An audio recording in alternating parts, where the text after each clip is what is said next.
Friday morning, 11 a.m. here on 107.5 FM, WRUULP, here in Savannah.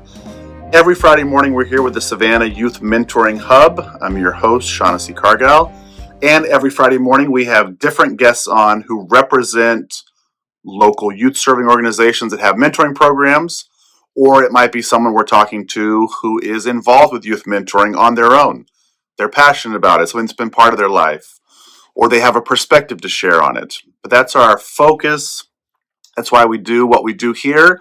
And then this podcast radio show, because you're listening to it here on 107.5 FM, 11 a.m. this morning. But then you can also hear this after today or after this moment on savyouthmentoring.org. That's the website that's part of this whole venture. And then you can also see episodes in video form through the Front Porch YouTube channel. And it's called Savannah Front Porch is the YouTube channel. We're not the Front Porch Improv who does that. That's another great group.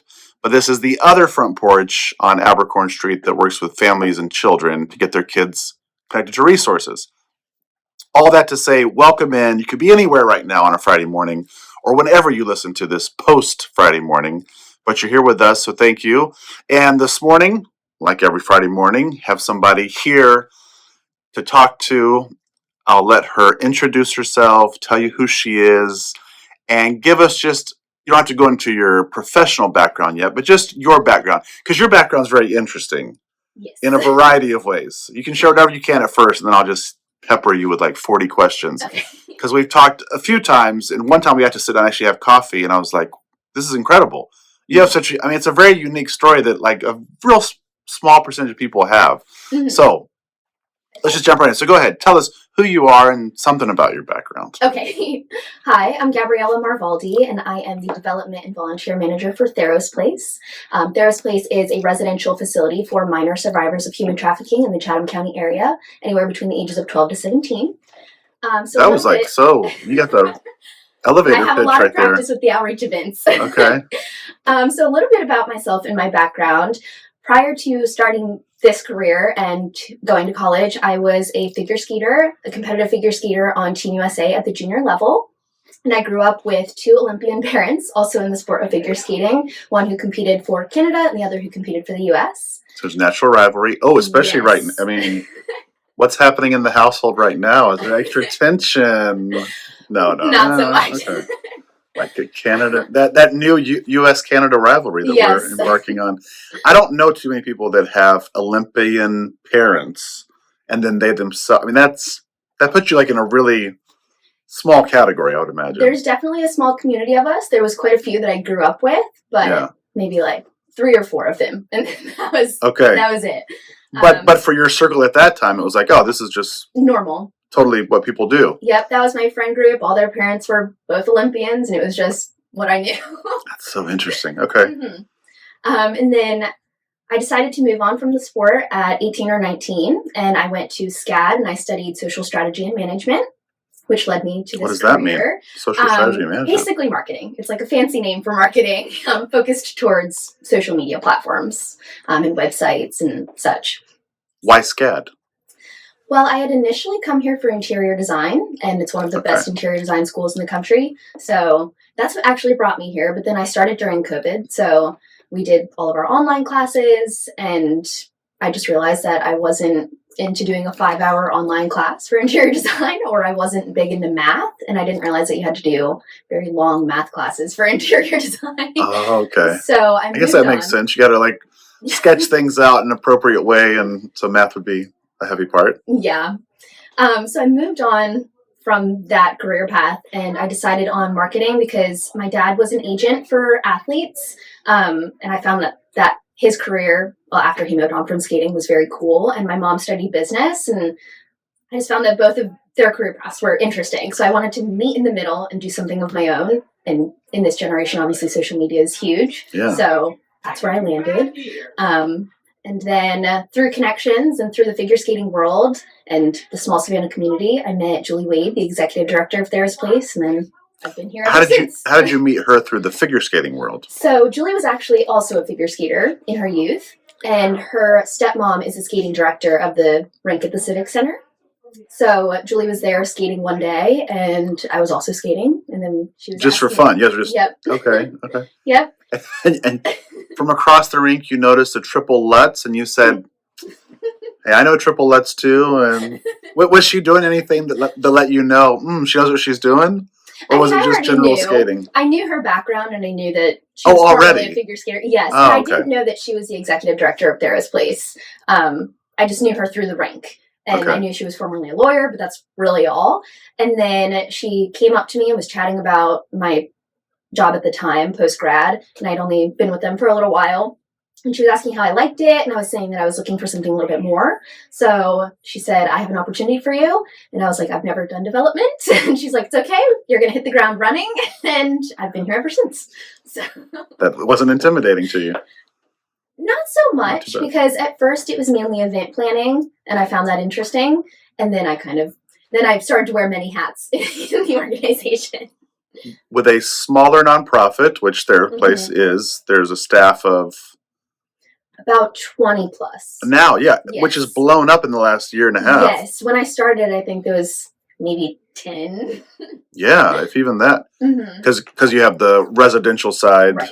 For the girls who are in the program, then you have the leadership team. The other staff. So it was very small. Actually, in the nonprofit world, not that small. 10 staff is like a lot of staff. Right. I mean, I've worked for a handful of nonprofits over the years where 10 would have been a luxury to have that many people. So in that world of nonprofit, and when it's a smaller staff, you end up doing a variety of things. Yeah, because it has to be done. Yep. So I always found that, in part because my personality is like, yeah, sure, let's do it. Okay, sure.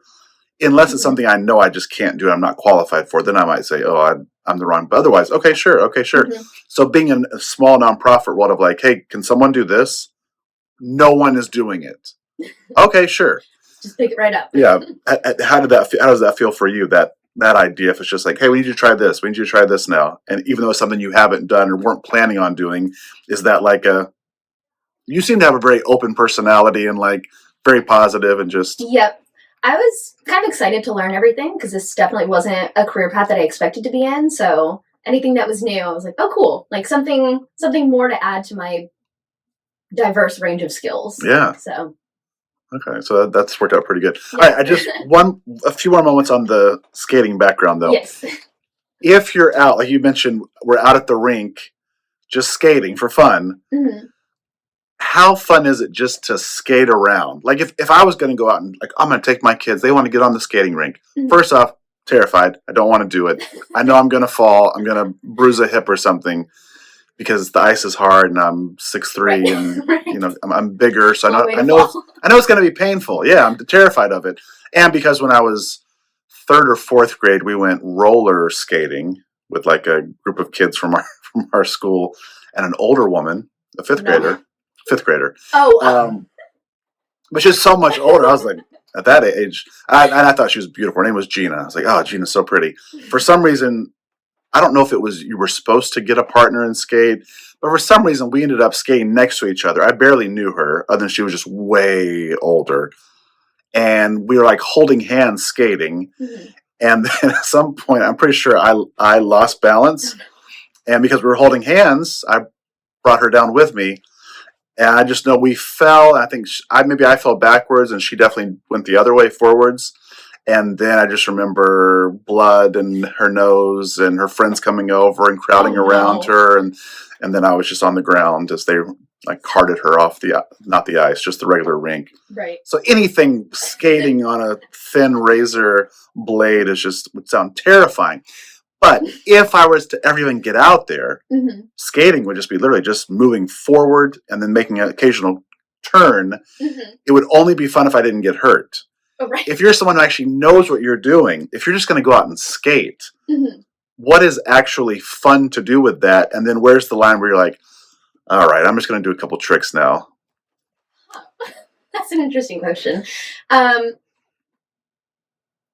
about it.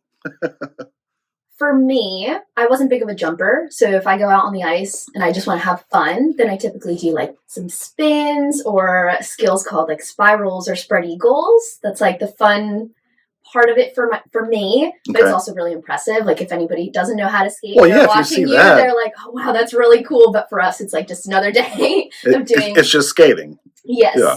But I think I would draw the line now at this point. Maybe not when I was competing, but once I'm like, okay, maybe I should try some jumps. I'm like, actually, no, maybe not today. Okay, just because of lack of muscle confidence now, muscle memory, or just confidence. Okay. Yeah, I could probably do it, but it's been a while. It's been like 6 years since I jumped, so it would be really throwing myself into it. That's just such a cool thing to have in your back pocket. Like, oh yeah, let's go skating. Ah, sure, we can go skating. Just kind of downplay it. Yep. And then get on the ice and just start spinning around and. I wish I had that kind of thing. Like, I like to play basketball, but it would never be, we're just going to play for fun, and now I'm just going to break out some 360 windmill dunks, which, I mean, that may mean nothing to you, but that'd be a very impressive thing to do that I can't do. I can just shoot and dribble, and I don't have, like, that thing in my back pocket, like, oh, I'll just do this. Or, oh, I break dance. Okay, I'll just break dance real quick. So it's funny because I don't really see it as a special skill either, growing up in it. And my cousin skated, my uncle skated, my parents skated. So for me, it's wow, just everybody. Yeah. So it's just in the blood. Do you have to be a skater just because you're connected to someone who was born in Canada?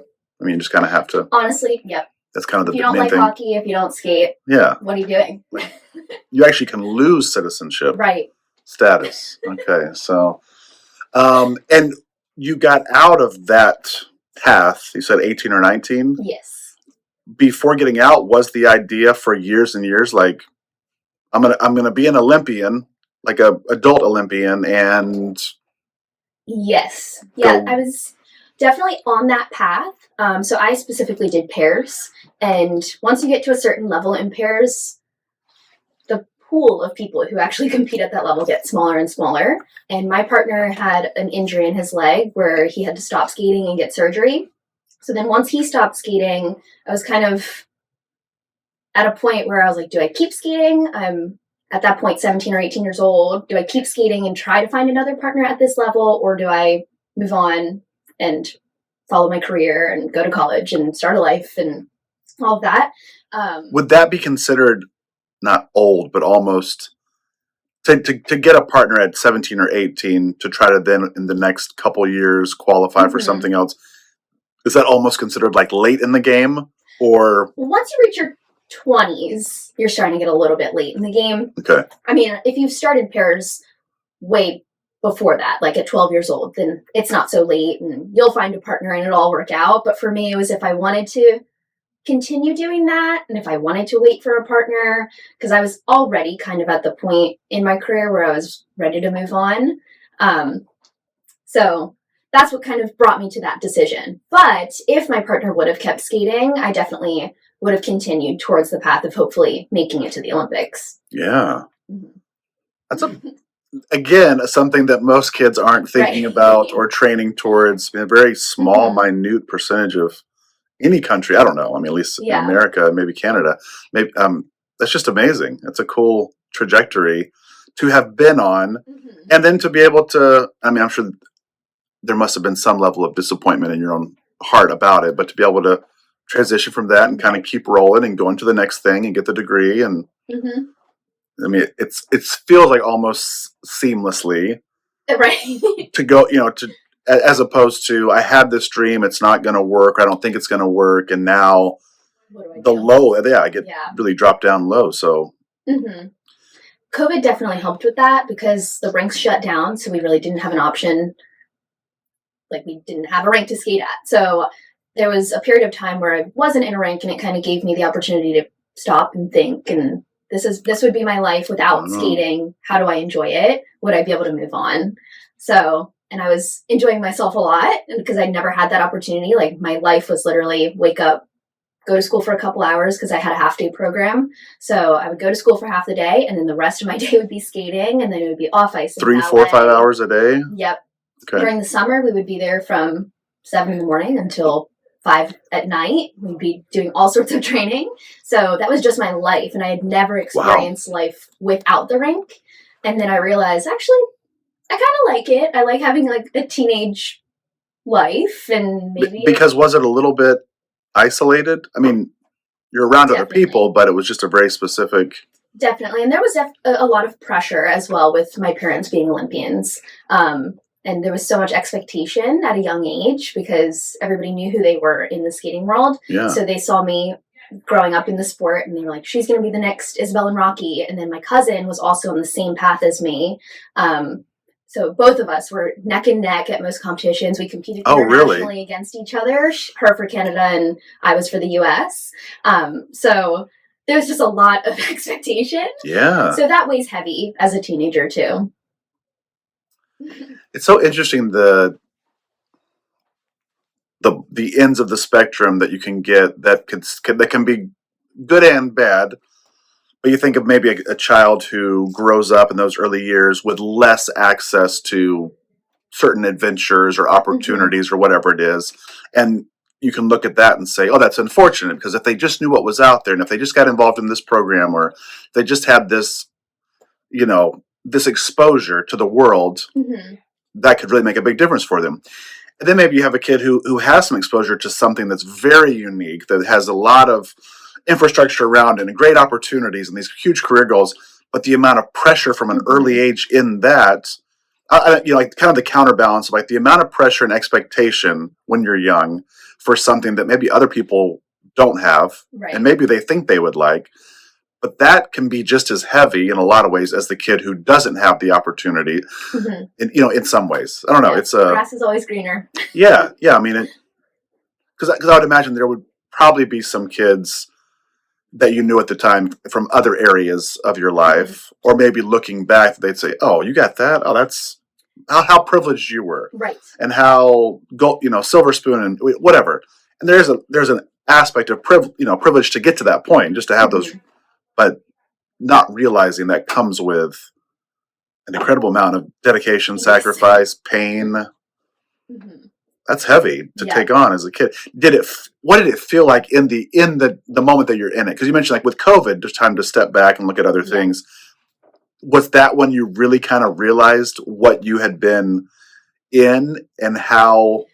Yeah, it's almost like you're not brainwashed because I enjoyed it. I did love the sport, but then once I didn't have it in front of me, I was like, oh my gosh, there was like all this life that everybody was living. So like I said, the grass is always greener because for me, I saw all my friends doing after school activities. And to me, that was the coolest thing ever. But to them, skating was the coolest thing ever. Right. So I really did.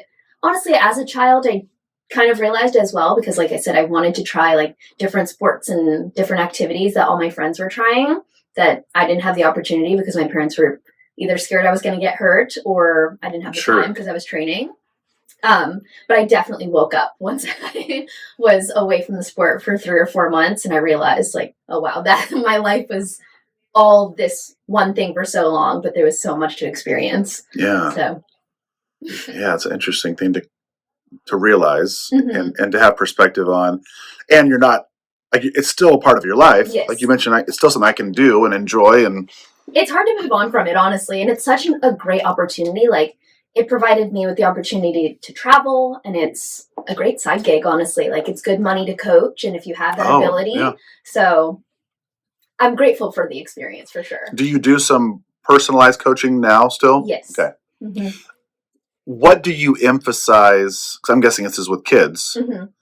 So what do you emphasize with them that is similar to what you received as a kid through your coach or whoever your mentors were? And then maybe what are some things that you do differently because of the experience you had?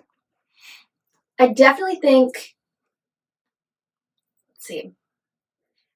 things that I do differently, and not that all my coaches were my parents, but not that my coaches didn't do this, but because they were my parents, it caused a little bit of tension. But I definitely things hit differently from your parent as opposed to another person. I try to create a little bit more of a lighthearted environment for them, especially because here, like, skating is a little bit more casual. Because it's so new to the community. In Savannah, Georgia. So it's going to be a little different. Instead of really drilling things into them, I really make it fun and incorporate like fun games into all of my lessons, and I didn't really have that. Okay, what would be an example of something a fun game? I don't. Um, I have very little skating world so terminology. for one of my students, she's learning jumps, and the first jump to learn is a waltz jump. So I draw a little tree on the ice, and it doesn't have any leaves on it. It just has branches. And every time she does a waltz jump over the tree, I add a leaf, and it's fun for her because she feels successful. See the progress. In it. Yes, exactly. And it's fun when you have a visual. Mm-hmm. So that's one thing that I've added in. Okay. What moments, and this could be a pro or con, where you're seeing something that the child's doing, or you're giving them instruction, planned instruction, or it just comes out in the moment where you're like, oh, I'm my mom all of a sudden, or I'm my dad. The words that came out were exactly what they would say. Do you have some of those kind of things, or is your style so different than? I've noticed it a lot recently, but my dad he's very much like, just do it and figure it out. Like, if you fall, you fall. Okay. And I've noticed that sometimes kids will be like, oh, but I'm scared to try it. And for me, I was never allowed to be scared. Like, you just go and do it. If you hurt yourself, it's part of the sport. Okay. So I've noticed that sometimes when they're too scared or they start complaining about it, I'm like, come on, just do it. Like, just do it. Let's go. Just throw yourself into it. And I'm like, oh, I got to calm down. I'm not my dad. Okay. But when you've been the person who did it and got through it, it is probably more natural to say, just do it. Yeah, I'm okay. Yeah, I did it. Yeah. Okay, that's cool. So the main coaches / mentors growing up in that world were your parents, for the most part. And also the people that I met through my parents. Specifically, my parents had this one student that they started coaching when I was 4 or 5 years old. And she was a constant in my life all the way through my childhood, my teenage years, and even into my adulthood. Actually, she's still in my life. I was a bridesmaid in her wedding a couple years ago. Oh, wow. But her name was Molly. And I think everybody needs a Molly in their life, especially if your parents are your coaches. Yeah. Because she was just someone that would step in if there was any sort of tension with my parents on a coaching day or at a competition. She would step in. She knew exactly how to calm me down. She was a shoulder to cry on if anything didn't go well. So she was probably my main mentor in the skating world growing up. Okay. But my parents were the coaches, and they were my parents at home, but then she was my mentor. Well, it's hard when you're not just parents, probably anybody, even if it was a friend or another family member that doesn't live with you, when you have at home, especially when you're a kid, at home, I'm told what to do. Mm-hmm. And then at school or / school day, I'm told what to do by them. And my parents are in both of those worlds. At one point, I had my mom who, for the most part, have always gotten along with great. Mm-hmm. We didn't have like conflict or we weren't arguing. But I do remember going through a span of time, especially my sophomore year in high school, of just not wanting to talk to her as much or kind of feeling more shut down, in part because she was the main caregiver at home most of the time. My dad, because of being at work or sometimes traveling, wasn't there as often. Right. So the good and the bad, all that came from mom at home. Yeah. And then where I went to school, we had a work program. So you had to work half the day and then you went to school half the day. And I worked for my mom. She actually worked at our school and ran this very small little industry where there was like six to 8 of us who worked like in one room, like probably as big as this very professional room that we're in right now. and I was told what to do by her at work, right. And then get home and I remember it just being like, oh, it would grate on me, even if all she was saying is like, oh no, don't do it that way, do it this way. She could have been saying them very pleasantly or like, nope, fold the box that way. Whatever it was, could be very simple, but it was like, again? Yeah, again, like, oh my gosh, again. Yeah. Kind of that, it's like too much of anything. Mm-hmm. But even just that. So I could have had someone saying the exact same things in a harsher way, even if it had just been someone different. Yep. Would have taken it totally different. Exactly. Which is part of the power of mentors. Yes, definitely. Because they can say some of the same things, maybe in drastically different ways, or even some similar ways, and it comes across as like, oh, what a great point. Mm-hmm. Wow, I never thought of that. Yeah, meanwhile, your parent would be like, I say that all the time. You never listen to me, So we'll talk more about mentoring that you received or what you wish you had from a mentor. It's like kind of that idea. We're going to take a little break. Again, you're here with the Savannah Youth Mentoring Hub weekly radio show podcast. here with Gabriella Marvaldi. Marvaldi, yeah. Or Marvaldi. Yeah. Okay, not Mara. Okay, Marvaldi. All right, let me get that right. So we right back with her. We take a couple words out. Reminders here from WRUU. Things like, hey, you can always donate to the station. That's a good reminder because everyone who works at the radio station is a volunteer. All of the DJs, all the people who do the music, who do weekly interview segments and shows, they're all volunteers. The program manager, the studio manager is a volunteer. Everyone's a volunteer. So no one earns any money from putting on this 24 hours a day local radio station. But they do accept donations. So I want to remind you a little plug for that. And then let's hear from a couple other things that 107.5 would like you to be aware of. And then we'll be right back. This portion of WRUU's programming is brought to you by listeners like you and by the 2025 Savannah Music Festival. The Savannah Music Festival will run from March 27th through April 12th and will feature classical, jazz, American roots, and global roots music. More information and tickets can be found at www.savannahmusicfestival.org. And we're back. All right, Gabriella. So great talk so far from my perspective because you have a very unique upbringing, especially in the world of figure skating. Yes. And then transitioning from that and doing what you're doing now for a very meaningful, viable, vital, important nonprofit for Tharros Place. Mm-hmm. So I want to talk more about that here in a second. But right before we went on break, just was curious. You mentioned one of these, Molly, who was a mentor who really made a big impression. So if you've got more Molly stories to share, great. Or just something along those lines of what you received or didn't get that you wish you had gotten in terms of being mentored. Or Okay.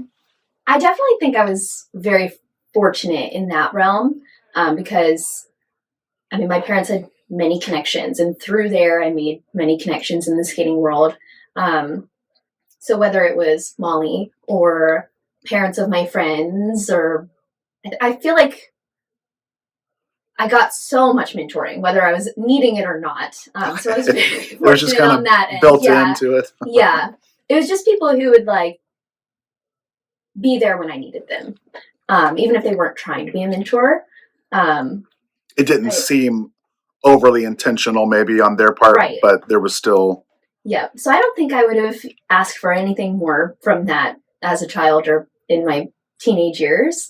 I had many guest coaches that also came into the rank that made a huge impact on my life and just guided me into not only the athlete that I was, but also I learned a lot that I carried through with me to my professional career. Mm-hmm.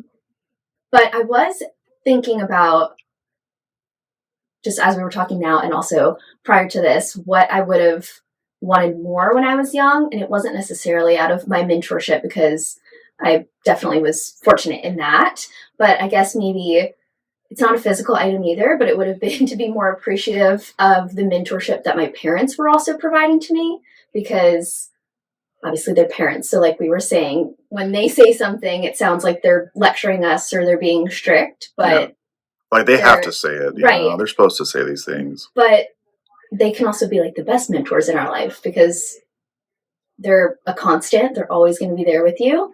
So I feel like if there's one thing I would ask my younger self for is to be more appreciative of that because they're living for the first time as well. And they're just going through life and guiding you the best that they can. So that not a physical thing. Yeah, no, that makes sense. Yeah. Did you say, I know you mentioned cousin. Do you have siblings? I don't. I'm the only child, niece, and granddaughter. Oh, wow. Yeah. On one side, at least, because I have my cousin on the other side. So for a certain span of years, you got a lot of attention from the family. Yes, because it was... which I'm very fortunate for. Yeah. I had a great support system in that case. But that's interesting, too, because I was thinking, if you were the firstborn or the middle child of this, there's all these dynamics of how those children stereotypically fit into how their parents treat them.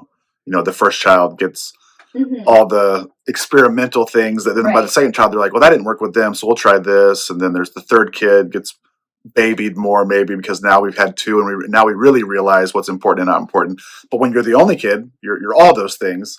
So you mentioning like being more appreciative because it was it was the first time for them too. Right. So it really was the first time for parenting and coaching the child that you're also that's a lot of immersion that and they were doing their best. So I guess that would be the only thing I would ask from my younger self. Yeah. In mentorship and the parenting role probably doesn't get thought of as much in mentoring, or I've met plenty of people over the years. They're like, my child doesn't need a mentor. They've got me and my husband or whoever. Like, oh no, we're good. We don't need that. Like, well, no, every kid needs a mentor. Every kid just needs someone outside the family who's consistent and who shares things with them and helps guide them in whatever way it is, positive ways, because it just hits different when it's from that parent or non-parent. They can say the same exact things, but it just can mean a whole different thing. Definitely. So they all need it. But the parenting role is pretty huge because it can go one way or another. So if I'm telling you the right thing, like, hey, when you get upset, don't lash out at people. Take some time and calm down. And okay, great advice. And then what you see from me over the next 20 years that you're in my house or whatever is when I get upset, I don't calm down and I do the opposite. You know what I'm saying? Or whatever I'm telling you, because you're around me all the time, at the days where I wake up and everything's great and the sun's shining, the days when it's raining, the days when I've had a bad night the night before and didn't sleep well or whatever. Now I can look like a hypocrite or like I'm not meaning it. So that's a hard part too. Right. You know, so that's that's even more pressure on a parent to be perfect. Parents always can't be perfect, but also the real benefit of having someone outside the family that can also add to the equation or whatnot. So for you on the other side of mentoring, of being the mentor. Yes. Now, have you had kind of official ways that you've done that where you're like, yeah, I joined this program in high school and I or I joined this thing, or just with that idea of coaching and being coached, and now I'm doing it with the girls that I have. What's your mentoring experience as the mentor? What are some things that stand out about it? Highs and lows. If you have some lows, even better. I like sharing lows. I don't know. It's just good for people to hear too, because I think certain people, it's just natural for them because they're a coach, they're a teacher, they have like a role, and so the idea of being a mentor makes total sense. And then maybe for some people who aren't in a specific paid role, or it's just part of their, I already volunteer and do this, the idea can sound intimidating or like you have to have some special skill set in order to mentor. So that's why in one aspect I like to share the pros and cons, because it... Right.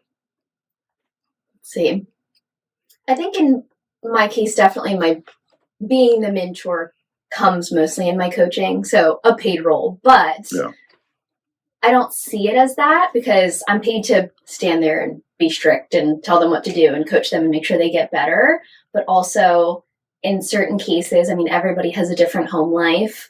And I try to take that into consideration. So kids are going to come in and they're going to be emotional about certain things some days. And even though my job is to be paid to coach them, sometimes I need to take a different approach.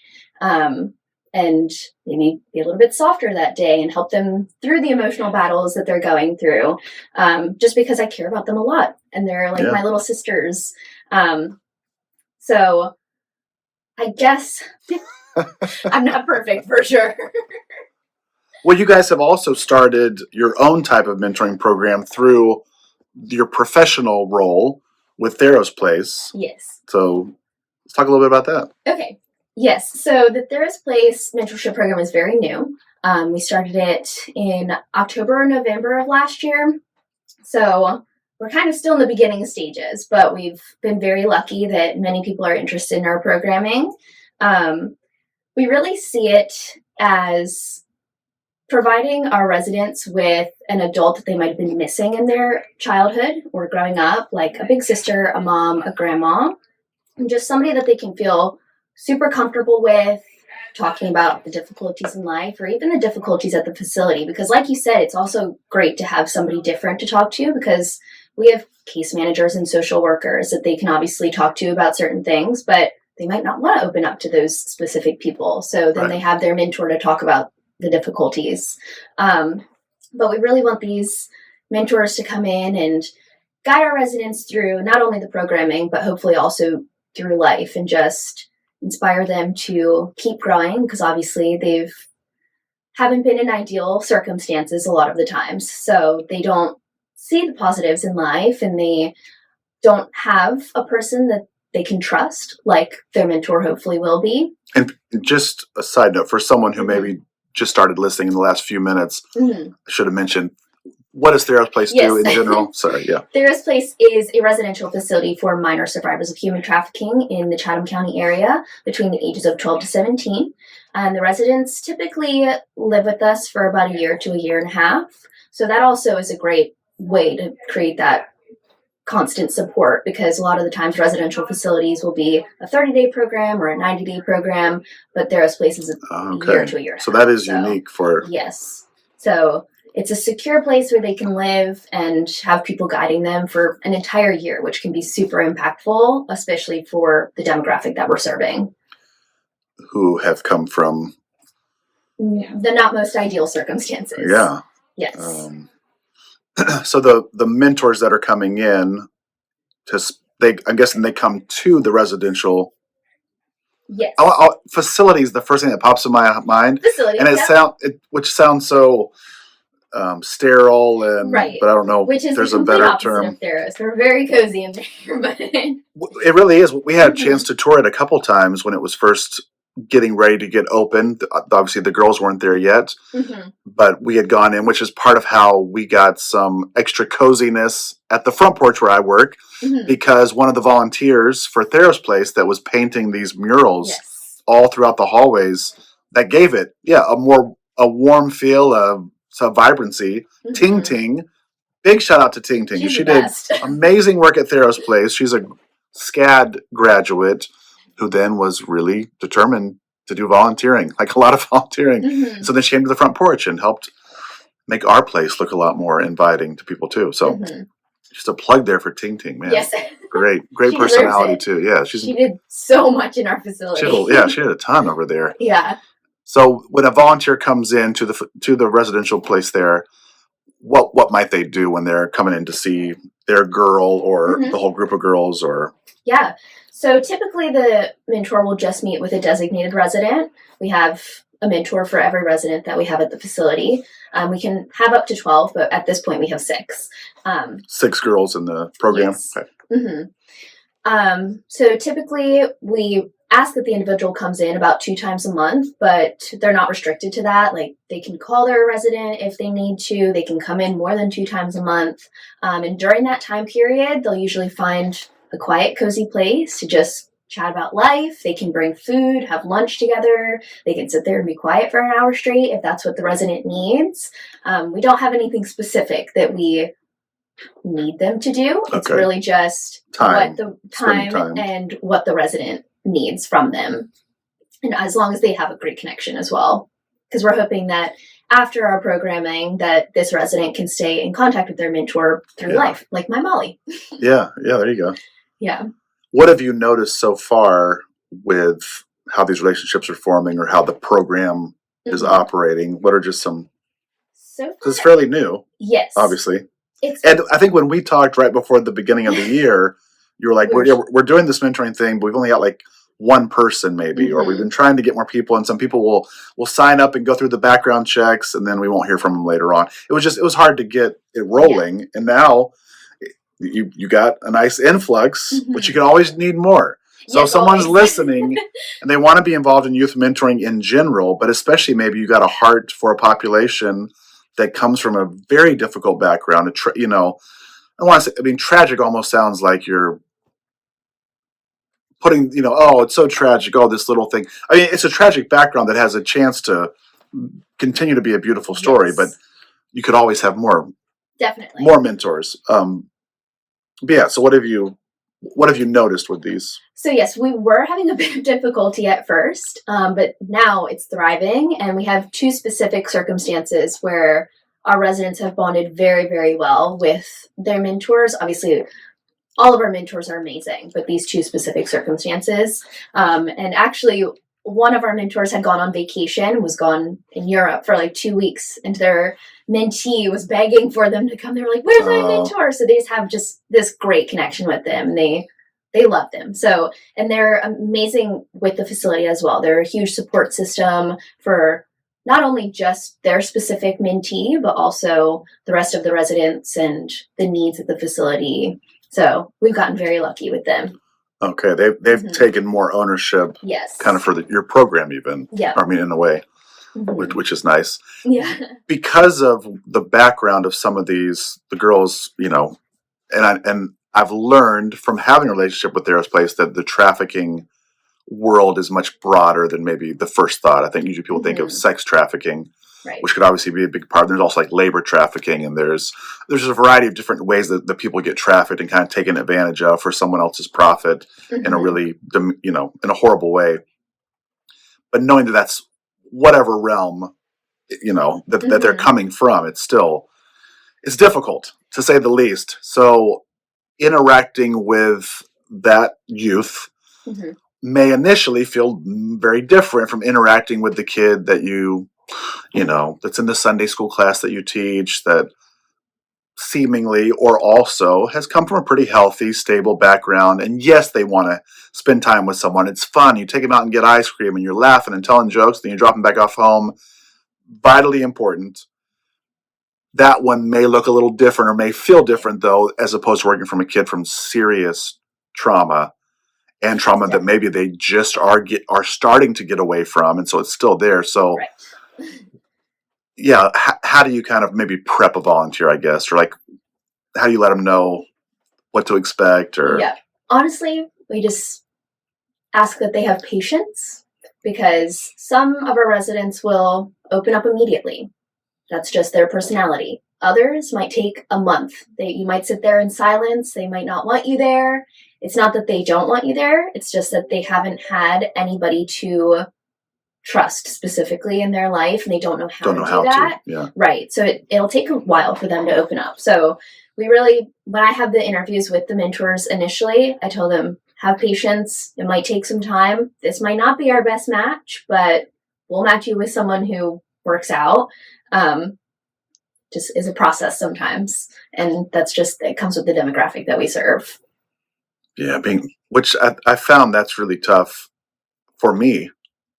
And then when I was working with Big Brothers Big Sisters, we would have volunteers that wanted to get involved with kids, wanted to be mentors, all came from a great place. And as I was learning over time of being in that world, like you really had to share the expectations up front, the pretty ones, and also the ones of like, if you don't connect with your kid in the first couple months, that doesn't mean it's not working. You just may not see the thing you were hoping to see. Right. Like I love people that like me. So like if I feel like you like me, it's like even more enjoyable to be around you. So I'm like, you like me, I like you. This is great. This feels good all the way around. We can do whatever. We could argue or have disagreements, but as long as I know you like me, like great. Right. You might not know that off the bat. But if you don't know they really like you, then like what's the motivation to keep showing up week after week?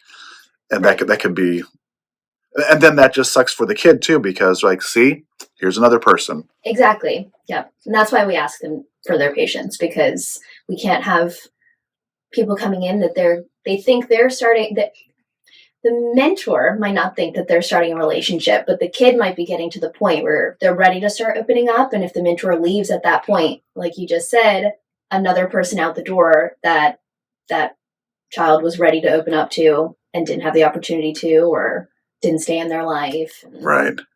And then the next time it happens, it's either more of a resistance. It was interesting to work with kids who came from really difficult backgrounds, because some kids will latch on to you immediately. Like they want that attention. They're looking for it.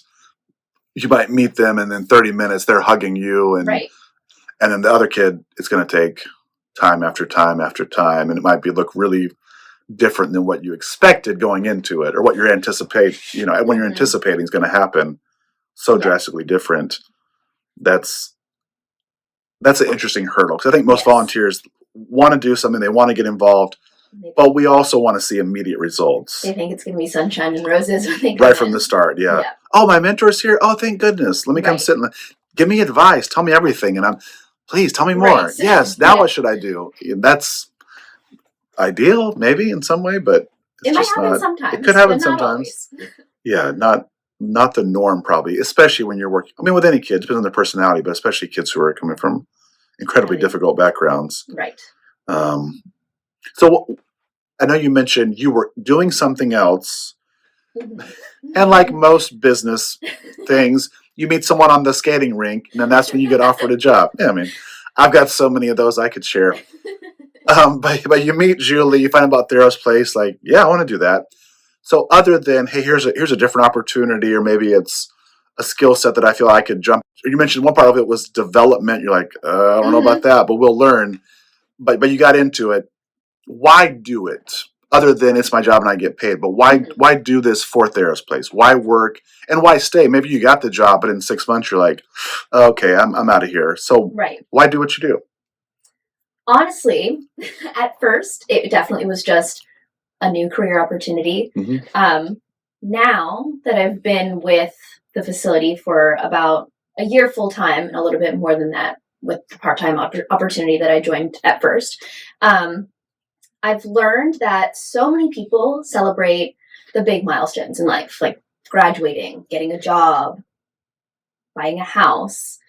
For these residents, their own, or painting a circle on a canvas, they never had the opportunity to celebrate those or learn anything like that. So once I was added on as the volunteer manager, again, I had never done anything like that, but getting to witness how excited the residents get when they get to try new things and learn new things, and how much they grow and celebrate the smaller victories that to us are small victories, but to them are huge. Yeah. That's what kept me in it, because at first it wasn't something that I ever imagined myself being in, but it's really rewarding to be able to see the progression of how they grow during my time here. Yeah. Mm-hmm. That is interesting. The change of perspective once you get into something, and once you realize people's stories, like their background. To me, it was never a question of, am I going to graduate high school? Right. It was like, oh, I mean, yeah. The question was more of like, will I go to college? And then once I got to a certain grade, right, even my freshman year, I was like, oh yeah, of course I'm going to go to college. Mm-hmm. My best friend wants to go to college, and the other people around want to go to college. So that's just what you're going to do. Mm-hmm. And then getting a little bit older, and then going back and working with kids, and realizing that for so many of them, at one point that I was working with, actually graduating from high school was going to be a big deal. Mm-hmm. And it was going to be challenging. Where I thought, if some kid doesn't graduate from high school, when I was in high school, like, you're just not trying, or you're skipping school, or you're just being difficult, not realizing all the background factors that could contribute to them not wanting to and truly having difficulty getting there. Mm-hmm. That just was like, it didn't make sense to me until I got a little older, and then could see it from a different lens and get to know those fans, get to know those stories. Like, oh, this is a big deal. It's actually a huge accomplishment to get from where they are every day and how far behind they're starting their day in comparison to others. So they have to fight through this first layer of deficit just to get similar to where maybe the rest of us are starting our day, mm-hmm. to then try to accomplish the things that we just think are second nature. Yep. And so especially if you've got a kid who's coming from maybe not just they were already behind socioeconomically, or maybe they were already behind intellectually, maybe there was something there, or socially, and then they had this whole other dynamic of severe trauma. Yeah. And then expect them to just make it. Yep. I mean, and there's plenty of stories over the years of people coming from hard situations and making it. Very few, I think, make it on their own. Very few just will themselves to it. I just tried hard. I just decided to not make any more excuses. There's a lot of factors that have to go into it in order to be successful. And so definitely. So this is such an important program. I mean, it's hard. It would be hard to find more meaningful work than what you're doing with Tharros Place. I agree. I mean, and it could also kind of ruin you. No, not ruin you. Because then in the future, if and when you want to leave, because no one stays one place forever, you get different opportunities, you move, you get married, and different things happen. I know you're engaged now. Mm-hmm. but having this foundation of like, oh man, I could do a thing that I'm good at and that I was learning, and it could make the impact to literally change people's lives. I mean, it's life and death for some of these girls. Like, yeah, I came from working in a job for a fashion marketplace, which obviously there's not much compassion in fashion, to this, and it was an insane switch because there's so much love and care and in this career opportunity, and it doesn't eat at you, but it eats at you in a good way because you're like, wow, this is amazing, this is super impactful. I could see that giving extra inspiration on certain days where maybe, I mean, you just don't feel like doing what you're doing, or another after hours work event, another weekend thing. Those things add up, but it's good to know, okay, at the bottom of this, the foundation is we're literally changing people's lives in such a huge, dramatic way. So, and we have a great team here too that really helps us make it through, and one that keeps growing. Yes, that's good to hear. That's successful. So, if people wanted to find out more about Tharros Place in general, and then maybe in being a volunteer, being a mentor, what do they do? You can head over to tharrosplace.com if you want to learn more about Tharros Place in general. How do you spell it? TharrosPlace.com. My education came into that one. That's SCAD for you. No, when you have to spell something out, you're so used to saying it as like, wait, did I get that right? Okay. Yeah, then go to tharrosplace.com. Okay. Yes, tharrosplace.com. And then if you're interested in volunteer opportunities or mentorship opportunities, you can email me at Gabriella@tharrosplace.com. So that's GabrielleAt@TharrosPlace.com. Okay, just one more time. Do that whole thing. No, I'm kidding. The people you can pick that up, and then if you see this episode through the YouTube channel, that information will be in the liner notes. I don't know what the professional term is. Then where else we post it. But also, if they just go to tharrosplace.com, they'll find your picture on the staff. Yes. And a way to reach out and get a hold of you. Yep. Every week here on the Savannah Youth Mentoring Hub, we have a guest come in. We talk about what they're doing, how youth mentoring relates to their profession and maybe their personal life, how volunteers can get involved, all that good stuff. And then we finish the episode with a song. Yes. From the person that inspires them, motivates them, or just for whatever reason, this is the song they brought to us today. So, set us up. What's the song? Why is it meaningful? Why is it important? Okay. Everything comes back to skating, since so much of my life was filled with skating. But the song that I brought is Home by Philip Phillips. Oh, I love that song. Yeah. That song randomly played on my drive to a competition when I was 11 or 12. And I've always had anxiety, and I had a lot of anxiety that day for some reason. It was just a normal competition. It was a little bit bigger than the others, but for some reason I was very, very nervous. And then that song came on and it immediately calmed me down. And the lyrics just made me realize that everything was fine. There was no reason to stress. I was going to be okay. And I competed perfectly. So from that day on, before every competition, I listened to that song, no matter where I was in the world or what competition it was. Oh, that became the routine, yeah. So I carried it through with me, and I still love the song. So that's the song I brought with me. Well, how appropriate, too, that's the song that motivates you.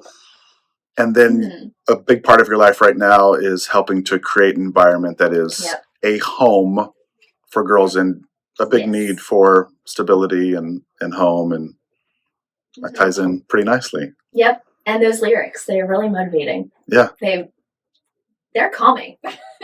That's very cool. I like that. Philip Phillips. Yeah, man. He started off pretty strong. Was he I don't know where he went. Yeah. Was he on The Voice or America's Got Talent or? I actually have no idea. I think it came from one of those shows. He won one of those competitions and put out a couple albums. And yeah, that was a good song for it. Okay. Well, this song will take us out for today here on the Savannah Youth Mentoring Hub. If you're someone who wants to get involved in youth mentoring, maybe it's through Tharros Place and it's helping girls who come from a trafficked background and are progressing and trying to make it through to the next level of life. Great. Get involved with that. Please check out tharrosplace.com, com. If you're someone who's interested in mentoring in other facets, there's a variety of organizations around Chatham County that need youth mentors. And so you can find a list of 16 of them in particular if you go to the savyouthmentoring.org site. So savyouthmentoring.org. And you can see all those different groups. And it has ways you can contact them if you want to be a volunteer mentor. Or if you're a parent and you have a child that you know needs a little something extra in their life, and I again will say every kid needs a mentor, no matter what background they come from. Every kid needs a mentor. You could go to savyouthmentoring.org, find one of those organizations, see what their program is, and get your child signed up for that. So many things here related to youth mentoring. Thanks again for Gabriella. Thank you for having me. To come in and hang out and talk about the life-changing, literally life-changing and life-saving things that are happening through Tharros Place. And thanks for sharing about your childhood of skating. And Yes. I want to catch you on the ice sometime, just hanging out and just to see how fancy you get. You know, that's like, it's a superpower to have. To hide. But so yeah, thanks for being here with us, everyone. Again, every Friday, 11 a.m. we're here. And Philip Phillips' home is going to take us out for today. So thanks for being here.